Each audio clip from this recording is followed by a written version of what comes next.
নমস্কার দর্শক বন্ধুরা, জ্যোতিষ কথা চ্যানেলে আপনাদেরকে স্বাগত। আজ আমি ডিসকাস করব বিষ্ণু চিহ্ন নিয়ে।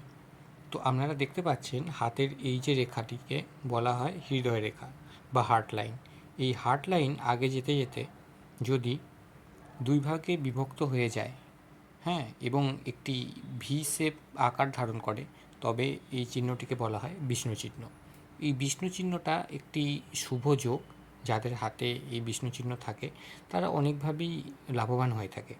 কিন্তু যদি এই বাইফার্কেশন বা এই ভি আকৃতিটি এরকম স্পষ্ট না থেকে, ধরুন নিচের দিকের এই যে ব্রাঞ্চটা সেটা আরও অগ্রে বিস্তার হয়ে মঙ্গল স্থানে চলে যায়, কিংবা নিচে দিয়ে গিয়ে যদি আয়ুরেখাকে স্পর্শ করে, এই রেখাটিকে আয়ুরেখা বলা হয়, শিরোরেখা বলা হয়, শিরোরেখাকে স্পর্শ করে বা আয়ুরেখাকে স্পর্শ করে, তখন কিন্তু তার ভালো প্রভাবটা কিন্তু থাকে না। তখন কিন্তু সেই বিষ্ণু চিহ্নের যে উপযুক্ত শুভ প্রভাব সেটা কিন্তু দেখা যায় না।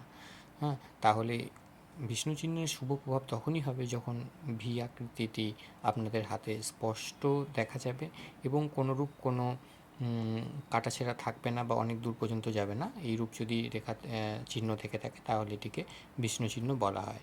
যদি ভিডিওটিকে লাইক করে থাকেন তাহলে অবশ্যই সাবস্ক্রাইব করবেন এবং বন্ধুদের সাথে শেয়ার করবেন। ধন্যবাদ।